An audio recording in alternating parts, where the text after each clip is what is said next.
I know we're excited. We're all excited about having Dr. Cosby here. But the real value of that excitement is if we can get to hear from him and the other persons that he brought with him here today. We are grateful for those who came from far, near, and far today to be a part of this task force meeting. As we talked about earlier in a press conference, we talked about the fact that we all have a role in government, families, community, and as we can't remedy the situation of fatherlessness in isolation. The government has put up barriers to child support enforcement, welfare policies, and we must be bold and look at these. The biggest challenge, one of the things that got us involved in this task force was when we understood that there's 70% of those who are incarcerated did not have a dad involved in their life. And almost 50% of the kids in this country go to bed in a fatherless home. And there's a lot of other statistics and data that can go on and on forever. But we need to provide youth with role models to know what a responsible father is. And they're not getting it through music, culture, and social norms, but we must provide a vehicle. That's about what I want to say, because I really want to hear from Dr. Cosby and those who are with him. So certainly I'm going to turn to my co-chair, Senator LaBelle. But we ask everyone to stay tuned. Stay tuned to the issues as we begin to talk about fatherlessness in the state of Connecticut, in this country, and as we explore the reasons and ultimately move towards some solutions that we can collectively put together. Thank you, Senator LaBelle. Thank you, Representative Morris, and welcome Dr. Cosby, and welcome all the guests, members of our committee, and others who are not normally on our committee but are sitting in today. I will also be brief. Virtually every social problem that we have in this country is exacerbated by the problem of fatherlessness. We have, as Representative Morris indicated, there's a lot of data on that, and I'm not going to go through it. You can all look it up. We hope to have a discussion today regarding that issue. I want to thank Dr. Cosby for bringing his posse with him today. I don't know how he rounded them up, but he's got them.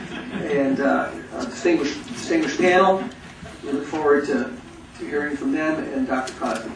And one of the best things we can do, and it's why we really want to thank Dr. Cosby for being here today, is that even up till a couple of years ago, this issue was kind of off the table. People didn't talk about it. And now we are talking about it. And to have someone of the stature and the celebrity of Dr. Cosby here is an honor for us. And it will help the cause and help keep this discussion alive. So thank you again, Dr. Cosby. Representative Morris. And we turn to you, Dr. Cosby. Oh, good. I've been dreaming about this moment. You all gave me a young woman, Miss Heidi Voigt. I will have her read some highlights, some things that, some numbers I've gotten, which I hope people will just kind of scribble down and be able to feel this. I'm trying to get people to feel as opposed to saying things.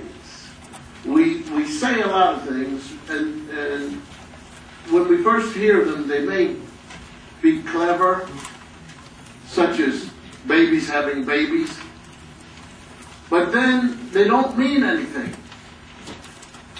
So I want Ms. Voigt first to give go to that page with the reasons why some of the people, the youngsters, teenagers, decided they wanted to have a baby.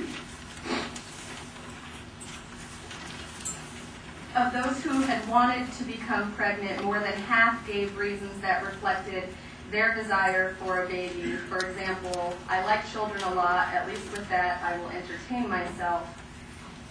It's weird, but something or someone is telling me to have a baby. My mom can't take care of me, so I will have one to be a better mom and show her how to take care of her kids. Nearly a third gave reasons related to the desires or perceived desires of the baby's father, such as, he wanted to get me pregnant and I was willing. And nearly 1 in 4 said that the time was right to begin their family. Others responded that they considered pregnancy inevitable, it just didn't matter either way. They did not know what they wanted or they'd never thought about it. One young woman commented, it just happened. I didn't think about it, he didn't think about it. It's not like we cared a lot. We've been together 2 years and I haven't gotten pregnant and we have had unprotected sex. Okay. I also heard, years ago, maybe 15, I think there was an afternoon show, and they're sort of recycled teenage pregnancy. And they had a young girl, and she'd had a child at age 15, and the person of Phil Donahue, I think, asked, why did you allow yourself to get pregnant? And she said, because I wanted to have something that loved me. And I think at that time, we all bought it. All right, you want to have something that loves you, so you have a baby. But as time has gone on, and we find that generation after generation after generation, teenage pregnancy, it seems that may be a reason, but the person is really saying something else, because each one cannot take care of the child as well. We have to teach our youngsters that the child has not signed the contract. I want something that will love me. I don't think so. The baby has not signed on to this. It still cries. It still doesn't talk. It still says no at age 2. It still mumbles. It still runs. It still pulls down things in the supermarket. And it still can say curse words the same way you say them. And soon, it still can dislike you the way you disliked your parent. And so we're talking about not something that loves me, but we've got to come to the aid of a teenager, a child who feels depressed, who feels unwanted, who may feel abandoned. And so move on to, we will now go to the prison system. And you will hear these numbers. In 2007, there were 73 million children under the age of 18 in the United States. 19 million of them, or 26%, were not living with their father. In 8% of those cases, 1.6 million children, the father was incarcerated. In 2007, there were 1.5 million men and women incarcerated in federal and state prisons.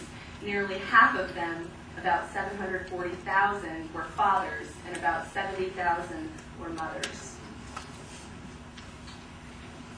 An estimated 809,800 prisoners held in the nation's prisons at mid-year 2007 were parents of minor children or children under the age of 18. Parents held in the nation's prisons, 52% of state inmates and 63% of federal inmates, reported having an estimated 1,706,600 minor children, accounting for 2.3% of the U.S. population under age 18. Think about those numbers now.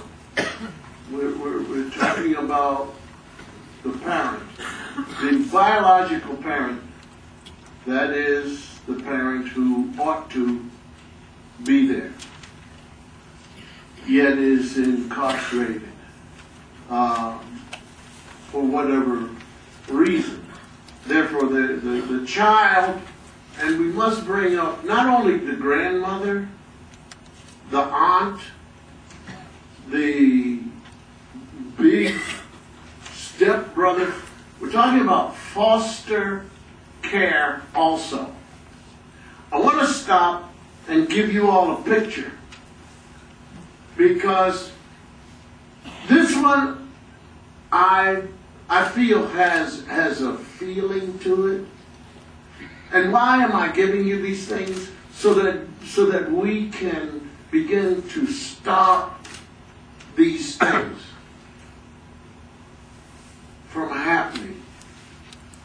I was in Oakland, California, and I was talking to 19 and up year old males and females who had been aged out of the foster system.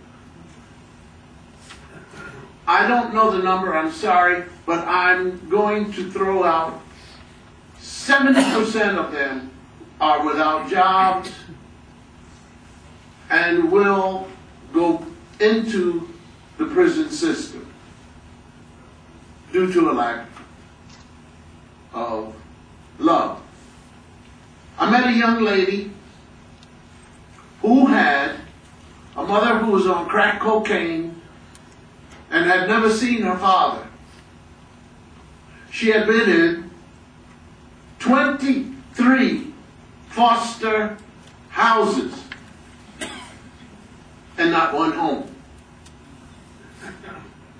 Janetta Cole, while discussing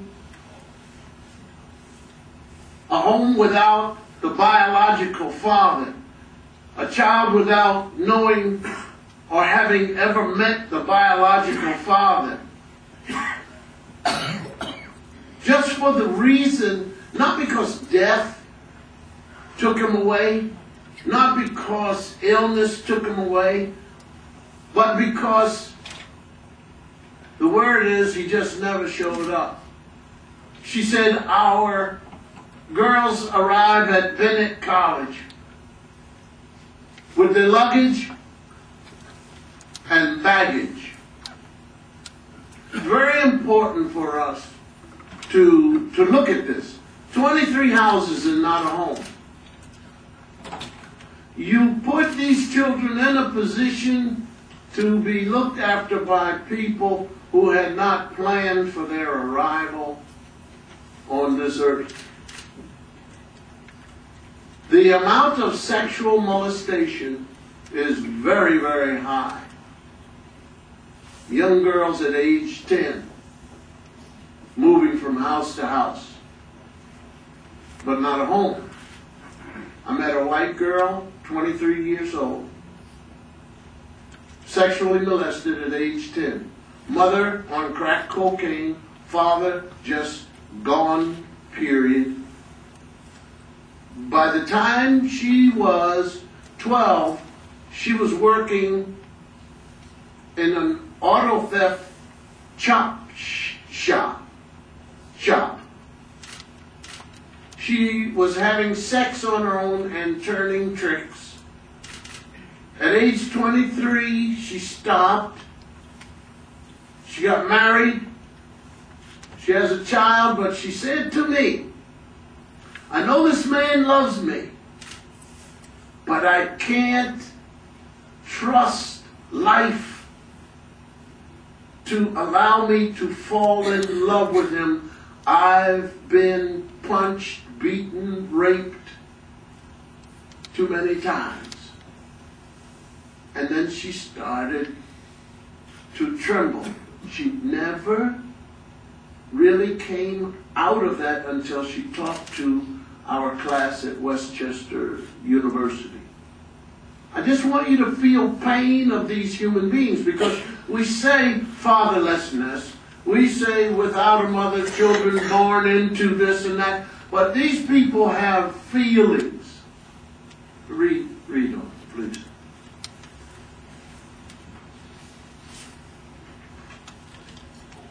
Fewer than half of parents in state prison lived with their minor children either in the month before arrest or just prior to incarceration.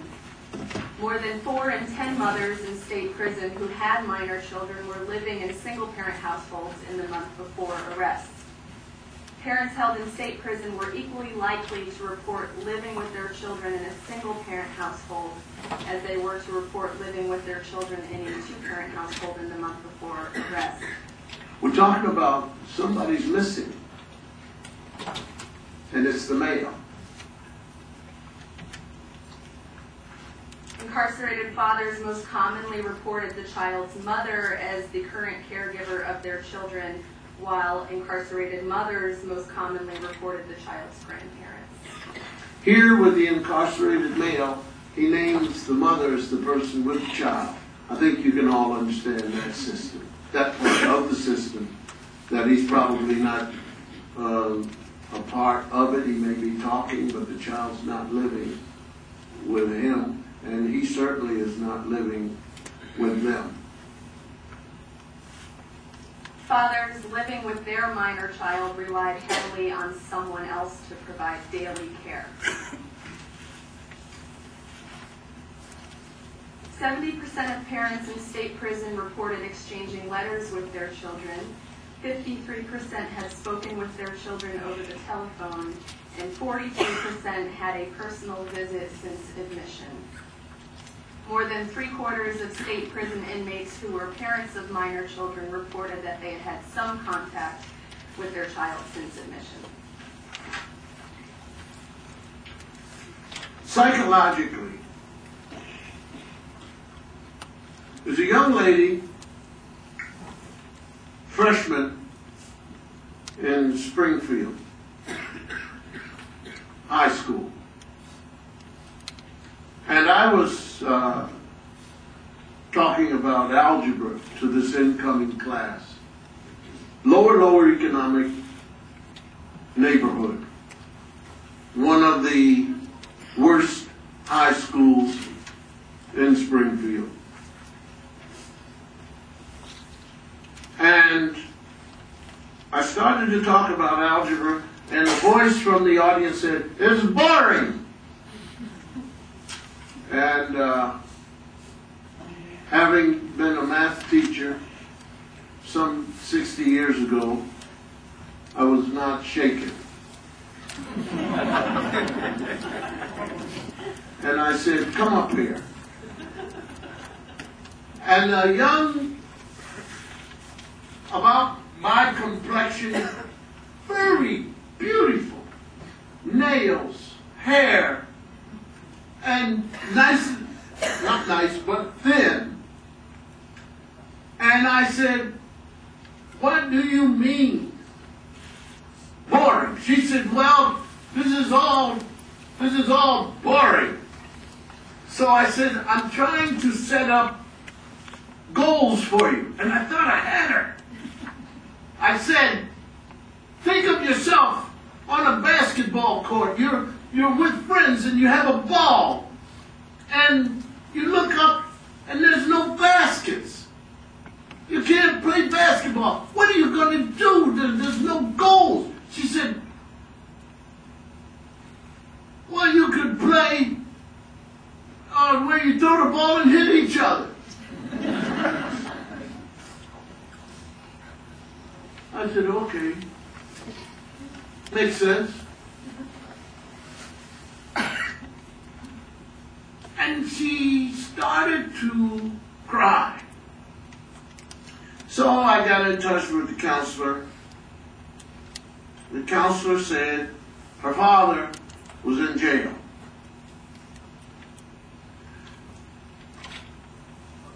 I spoke with her and found out the mixed emotions on both sides.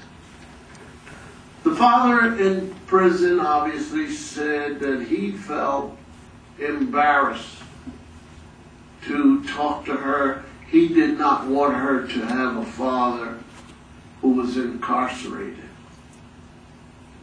She was really split. On one hand, she wanted problem, and on the other hand, she was horribly, horribly sad that she had a father who was in prison, and that she was embarrassed about it. And so, somewhere in there has to be some counseling. The high school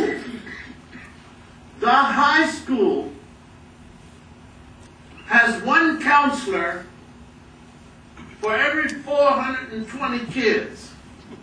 Now that's too many counselors. We got to get rid of so many counselors. Break it down to 0. Then at least the kids could expect to deal with something. Why dangle one counselor and say, well, here's the rule. You got a problem, you go see this counselor. By the way, the counselor also, just to show you how people are not thinking, and I'm being lenient.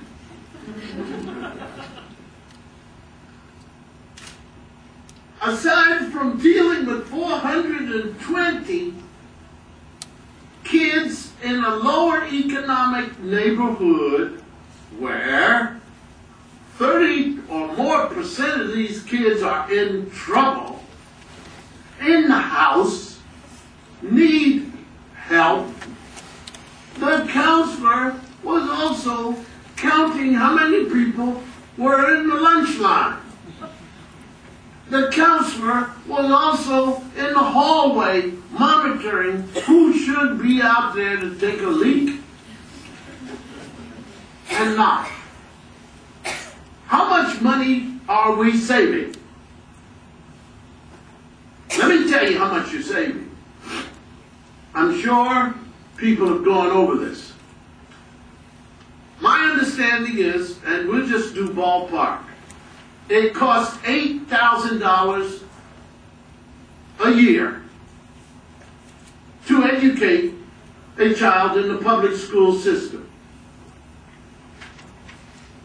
It costs $41,000 a year to feed, clothe, house, etc.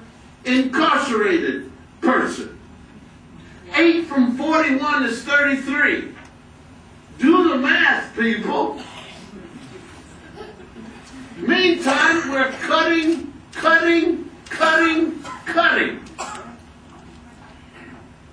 And meantime, we're putting more and more people in prison. Do the math, people. Somebody doesn't like children. Somebody doesn't like people. Somebody loves robberies, murders, rapes, and houses with children who don't belong to the people who have the house. Do the math. 33,000. We can take 11 off of that and put it to each kid. From that percentage that will not be incarcerated, if we put it in the school system to teach paradigm, and nobody's listening. There are examples of schools that work. And it always comes down to people. It's not a machine overhead. It's not things that talk. It's people. It's not even a raise. I know school teachers who would be happy to come back if you would put no more than 22 kids in the room. By the way, just on behalf of teachers, this has nothing to do with anything. I've never heard of a parent reporting a school teacher curse them out. Whatever you're paying your school teachers, they have to listen to parents curse them out. There are parents who will not come to hear about their child. I will cover that shortly. But it has to do with the child and the value of the child. I would like to bring up now a young lady by the name of Ebony. She is scared to death. She was breathing heavily. When she was at her school, this is Ebony. Can you breathe now? Huh? No, you can't. Fix your mic, will you, please? Ebony, fix the mic. Ebony, fix the mic. Before I slap you out of it.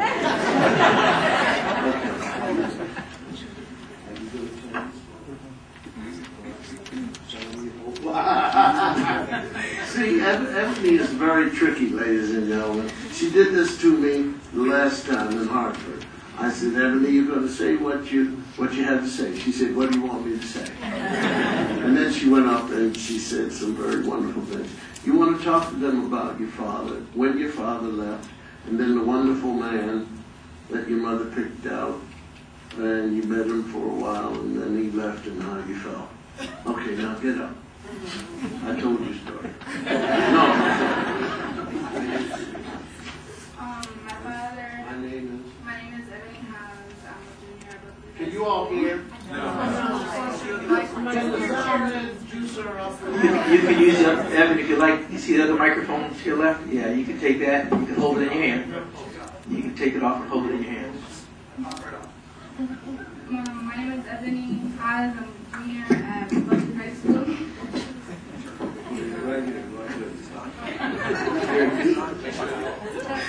It's off? Hello, testing. And my biological father has been incarcerated since I was 4. Excuse me, clerk or someone can check that microphone because I think it's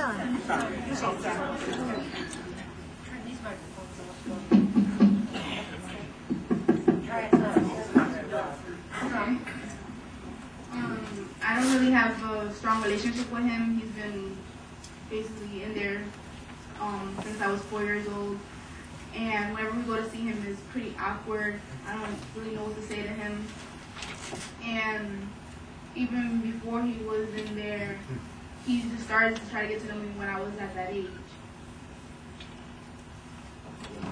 When I was 4, he started to try to come back into my life, and then he ended up getting incarcerated. And Were you sad? I didn't really know what to feel. I didn't really do anything about it because I was so young. I didn't have a relationship with him. Did you have friends who had father? Yeah. Okay. And how did you feel when you saw your friends with their biological father? When I was younger, it used to hurt, but now I just feel numb to it. Were you very sad? Yeah. And what did you think? Did you have any wish? I wish that I would be able to have a relationship with my father, that I had my father around. Okay, so then your mother. My mother ended up meeting someone that I got really close with because I was able to talk to him about anything, and I didn't feel like I was being judged. And I feel like there was someone there for me. Now, who judged you? Who made you feel like you were being judged? Just anybody. You're at that age and you feel like anybody's judging you. And he talked to you in a way. That I feel like he was guiding me. I feel like I was able to talk to him about anything. When I was having a tough time in school, I was able to talk to him about it. And then when I was talking to him about my father, about anything from the past, it was just, he would give me advice and help me out about it. He would talk to me about like how he grew up and stuff. He gave me perspective. How did your father change in your mind as you grew to like this man? No, I could have wondered how come I never, it gave me opportunity to know what it feels like to have a father around. It made me wonder how come I never had this with my father, how come I can't get this relationship with my father. Did your father ever try to explain why he was incarcerated? No. Did your father ever tell you some beautiful things about life No. so that you would be a better person and not wind up incarcerated? No, he's not really open. When we go over there, he's very silent. He doesn't really know what to say. He doesn't say anything, He says nothing. pretty much. Did you say anything to him? I pretty much try to ask questions about his family, how he grew up, What did you say to him? about How old were you? actually, This summer. And how old are you? I'm 16. Okay, so you went to see your father. Yes.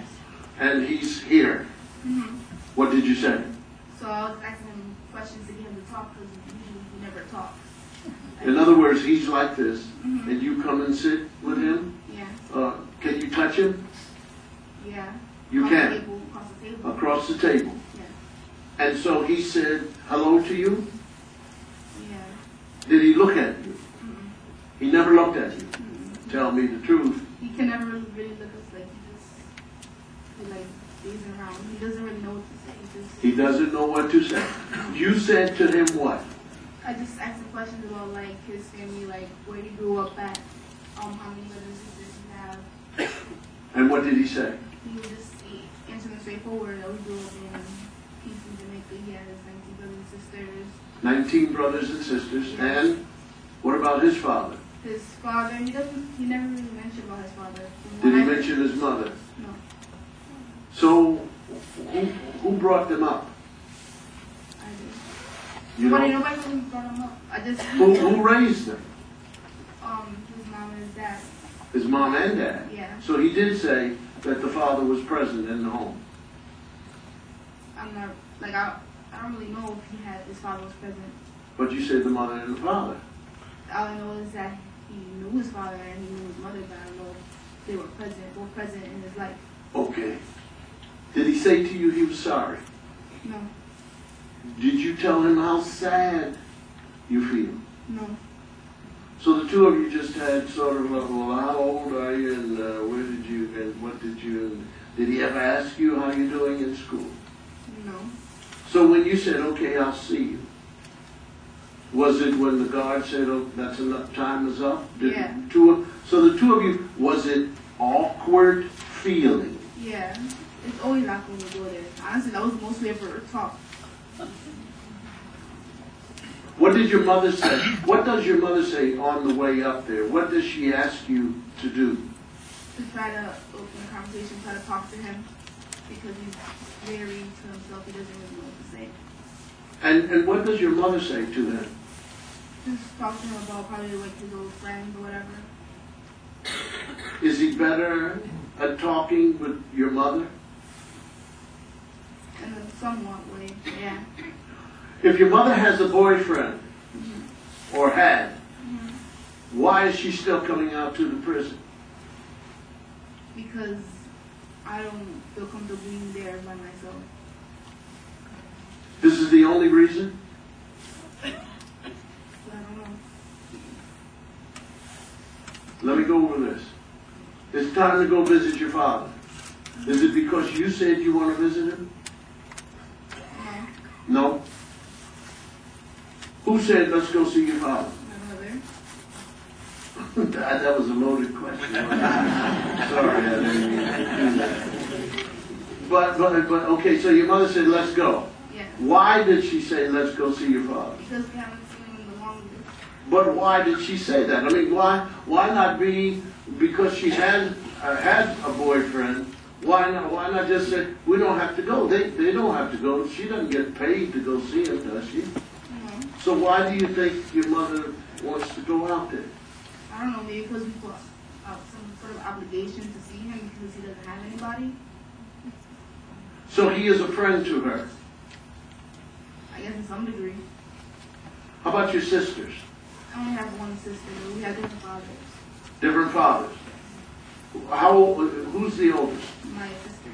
Your sister. Yes. Where is her father? He has passed away a couple of years ago. Okay. But was he in the family then? No. Was he in her life? No. When the two of you talk, how do you both feel about the absence of your biological fathers, even before her father's death? We never really talked about it, but when he did end up passing away, it hurt her really bad. And for me, I don't really talk about it either. You're hurting. Yes. Yet you're a good student. Yeah. Why? Because it's a driving force in me. I see how everyone is around me, and I know I don't want to end up like that. Is your mother an inspiration to you? I'm sorry, maybe she's here. Are you still working on the memory of the man who was a nice man and left? No. No. Okay. Anybody have a question for Ebony? Okay, Ebony. Thank you.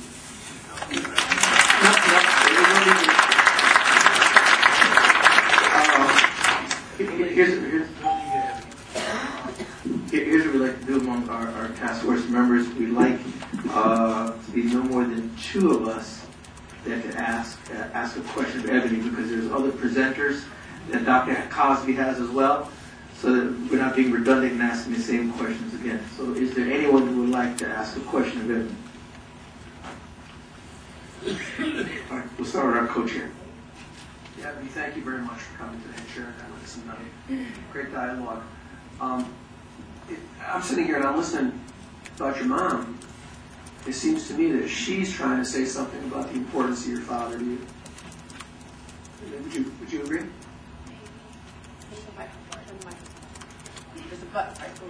No, that's my mic. I've been talking to him. I don't know, maybe subconscious. Hey! There you are. We found everything. Maybe subconsciously, but not really out like basically saying out loud. I'm going to state it in our own rules, so. Yeah. And Dr. Cosby said we got, because we talked about trying to do a little back and forth. We want to get a lot of this dialogue going. So we're going to allow another panelist to ask a question. So hopefully in the end, we will then, after we've heard everyone, we'll get a little bit more opportunity to have more discussion with Dr. Cosby and the panelists. So who else would like? Representative Clemens. Thank you for coming and appreciate your courage and candor speaking publicly here this afternoon. But question would be, your father and your mother, were they married? No. And was your sister, your older sister, and father and mother, were they married? No, they weren't. Thank you. Thank you, Ebony. I'm sure we'll be calling you back again. We're going to make certain that we hear from everyone that Dr. Cosby has brought with him. My Boston College. Boston College.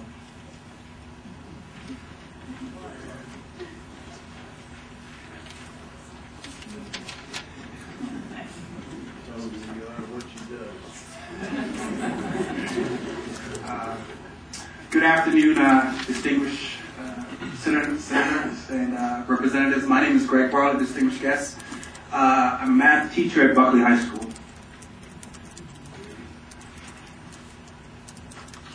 Go. I wanted to take this time. And a graduate of? Graduate of? I'm a graduate of Boston College. Played football? Played Division I football, starter, last 3 years. Had an amazing time. Engineering major? Mathematics major. All right. Mathematics, double major, and bachelor's and master's from Boston College. That's enough. Graduated from Hartford High School. I have to say that one for the last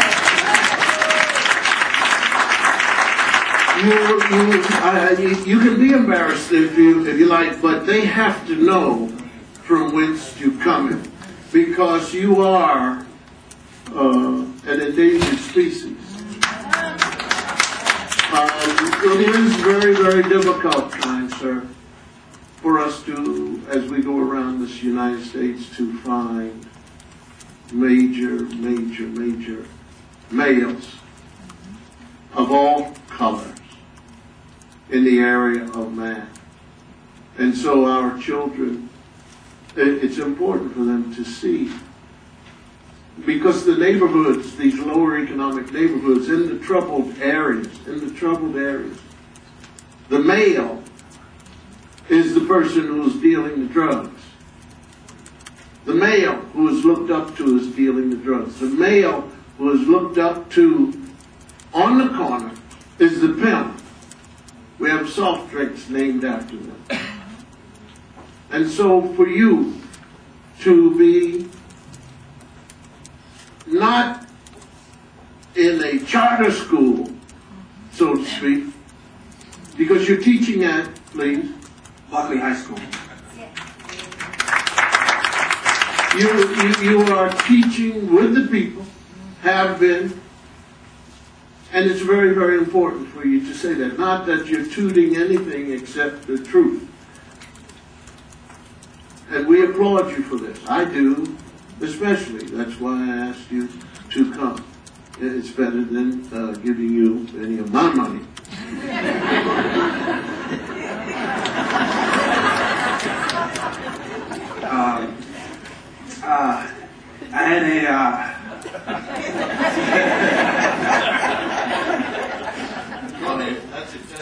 I had a thoughtful presentation to deliver in terms of fatherhood, and I said, Dr. Cosby said something earlier, wanted to accomplish something today, and I thought, well, it's about, providing solutions, strategies, and I have my ideas of what we can do today to create change and transformation. And he said, really today's about yourselves, men and women, to feel what it's like to grow up with a dad. So I said, I'm going to tell you the feelings, what it's like deep down inside, where young men like myself growing up never let anybody in. And I know what your experiences are, but this is mine. And I grew up in Jamaica, moved here when I was 8 years old, and grew up in Hartford on the north end. And we were poor. There were 7 of us living in one room. We slept by the heater together to share the heat. It was a very tough time. I'll speed up a little bit. No, you won't. My dad left my mom when I was in maybe about 5th grade, and I was very proud up until that time to be the only kid on Martin Street who had a dad in the house. Say it again. Say it again. I was very proud up until that time, because I was the only kid out of all of my friends who used to hang out late at night who had a dad in the house. It was detrimental when that happened for whatever reason. And I got into football, and through my hard work and commitment to the coaches who spent the time to pull me aside and say, Greg, the time you spent out on the streets hanging out with that crowd, you're pretty fast. Why don't you come to a football practice? And I did. And I ran my way all the way through college, never looking back at hanging out on the streets. And my dad also lived in Hartford too, and as much of all the accolades and awards that I got after every game, from all conference to state, my dad never came to one game. And that's probably what made the biggest difference in my life waking up, because I would always see the suburban kids, and And at the end of every game, their parents would be there. You know, we'd blow them out, you know, and be excited about the victory. But the real victory was someone who would be there holding me and say, "Hey, go ahead, great job. My son."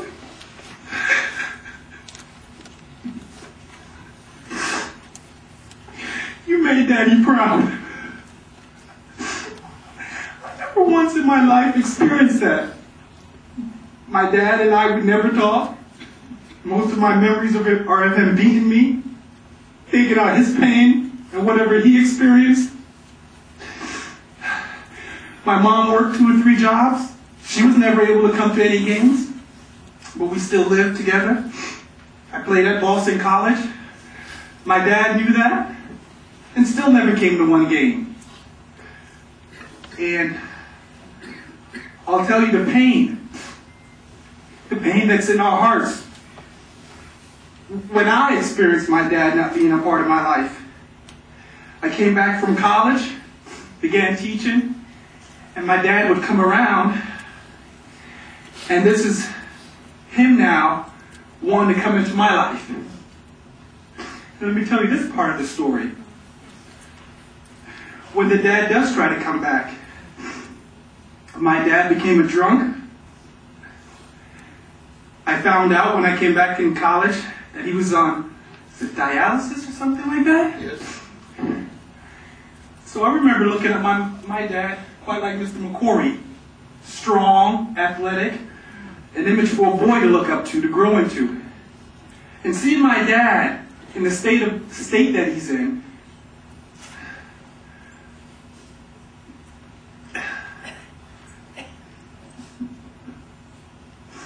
one December, my dad asked me for a kidney. He told me that he's sick. And the doctor said, without a kidney, he can't live because of whatever the dialysis process is. And because of my pain and my anger and everything else, I told my dad, no. I told him that I would not give him a kidney to save his life because I was too upset and too angry at him. He came the next year, and this is recent, about 3-4 years ago. And he asked me again. And I told him no again, because I was still angry and still carrying the pain from childhood. And that was about Christmas, or a little bit afterwards.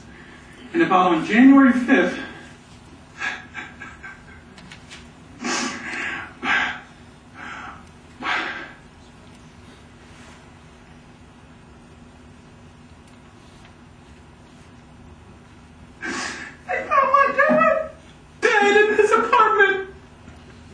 nobody knew.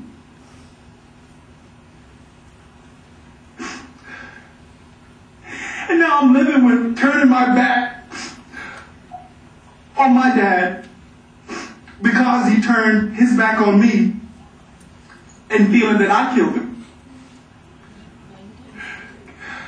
There's an old saying, hurt people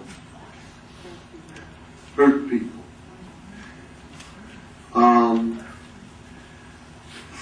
You can get help dealing with that.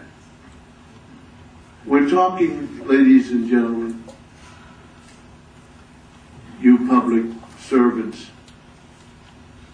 about the emotion that fathers who don't think about it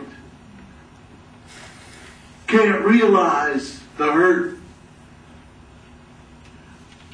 Whether they're young, feeling cool, whether they too, did you ever have a chance to hear your father talk about his father?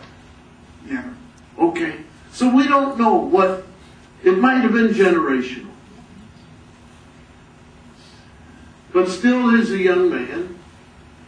I would like to turn it over if any of you have any questions. Senator Friedman. Thank you. I just want to make a comment. I think you have just shown us a really heart-wrenching story, but you're showing us that your feelings are real, and hopefully that will carry out when you have children, because I think that's a very key message. And thank you so much for your comment and testimony.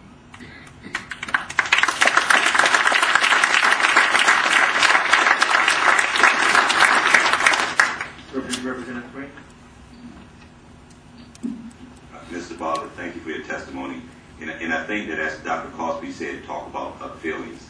I know for I believe for a lot of African American males, they may share similar stories. I have a very similar story, also a graduate of Hartford Public High School. But I think that as we talk about, and as you talked about the feelings, I wonder, and as the young ladies previously spoke, it appears that there's a number of families in Hartford that fathers are not really involved, whether they're absent, whether they have these limited kind of engagements with their children, and or just not there. Do you try to talk to your students about how you feel, especially the male students, and maybe if even you and Ebony could try to answer this, which I'm really concerned about, is that you talked about being the only one at a certain time in your neighborhood with a father figure in the household, but most of your friends didn't have. And I'm just wondering if you feel in our community that this absence of a father makes children and young people kind of don't deal with what that feels like until possibly later on they come into that. So one, how do you deal with it with children in your school? And two, do you think that this sort of culture that somehow men are not around and responsible, does that make us numb to dealing with what happens in our lives? How do we develop if that father figure is not there? If you can try to answer that, it's kind of, I hate it to be so complicated. Sorry about that. I'm very fortunate that Ebony's also my student at Buckley High School. I'm very happy to have her in the class. But yes, with each and every young man and young woman, I do reach out and touch them. You can't do that in the public school. You're going to go to jail. Well, not in the physical sense, but with respect to being a caring person, touching their hearts, letting them know that I'm not only a math teacher, I'm a mentor, I'm also a dad of a proud 4-year-old son.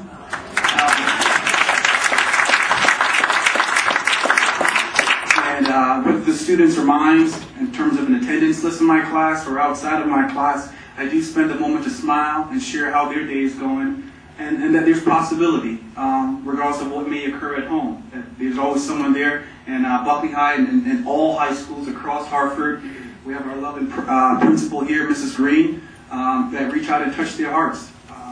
And then your second question, Representative Green, with respect to is the numbing process of young men and young women who avoid these feelings. In my personal opinion, that is my solution. And that was the 2 minutes I was going to say. If there's anything I can do, it would be with respect to finding out processes in those individuals who can spend this time to create the environment and the atmosphere where young teenagers, like myself, who ran away from these feelings, because the longer that I harbored it, the worse I came and how it affected everyone else. So to create an open environment where feelings can be shared. Because once we can clear that space, the opportunity for possibility is then able to be manifested. Just in being here today, gentleman Emerson Stevenson, the Children's Community Programs, a gentleman Sanford Moy, also involved in the community, the village in the north end of Hartford, and many others, Harold Hart in Middletown. Many of these nonprofit organizations, these are young men and many others, young men and young women who are standing for teenagers to create a space and environment to say, hey, Are they here? you're here today. Understand.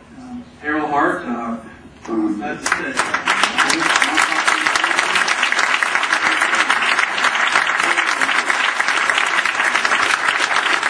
And I'm sure there are many many more here today, and there are many more in Hartford that are standing as role models for teenagers. I'm one of them, and many of the coaches and many teachers, principals who want to create a space and environment. You know, school is not just where we can learn algebra, but also a place where we can call a safe environment to say, these are my feelings, and can you support me in any which way? Because I had no direction.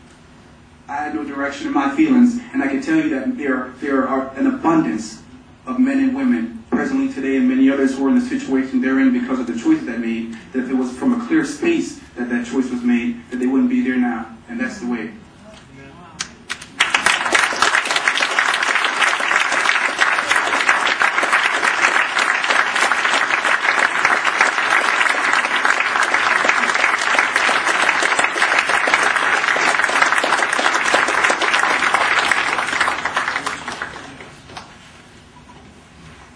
Hi, everybody. I'm Lisa Nammer. I'm a child psychiatrist over at the Institute of Living. I've been asked to answer Representative Green's question about the emotions part. But I think just maybe before I do so, let me just tell you a little bit about how we understand parents in the world of mental health. So along development, we look at an individual as having protective factors and risk factors. And two of the most powerful cushions in a child's life is the mom and the dad. And it looks like, from the research that we've been doing over the past decade, and I have also brought another colleague of mine, Dr. Cobb Pruitt, who's been instrumental in that world of fatherhood. But what it looks like is the requirement, if we fully want a child protected against the ails of life, is to have both the experience of the mother, who provides the nurturing, the home base, and the experience of the father, who contributes to initially play and then the management and the experience around impulse control, emotion control, and self-esteem. It really looks like, for both females and for males, it is the father that is the contributor to the big ticket of self-esteem. Now, how the male then acts out those deficiencies in self-esteem and how the female acts out those deficiencies in self-esteem are very different.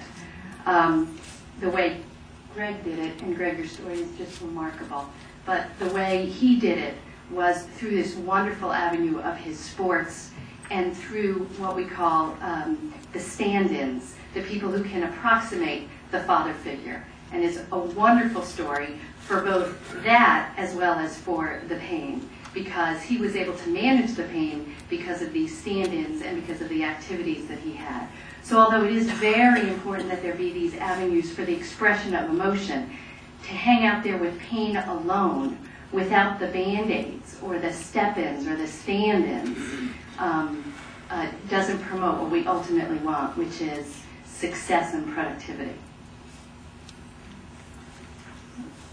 Questions?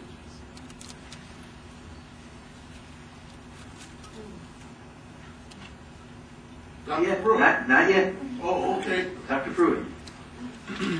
Dr. Pruitt is coming. Yeah, and just to clarify for all the legislators again, and with Dr. Cosby, we're kind of pulling through. When we get through, and we've actually got another table up there as well, Dr. Cosby. We might want to have everybody sitting at a microphone, and then we'll rotate them. Well, just say somebody's moving. Then we'll wait. Okay. We'll allow it, work with everyone who's coming through in the first round at least. Okay. Someone have a question? I don't believe so. One of the things But I think we want to hear from both of you, and then maybe questions will come up.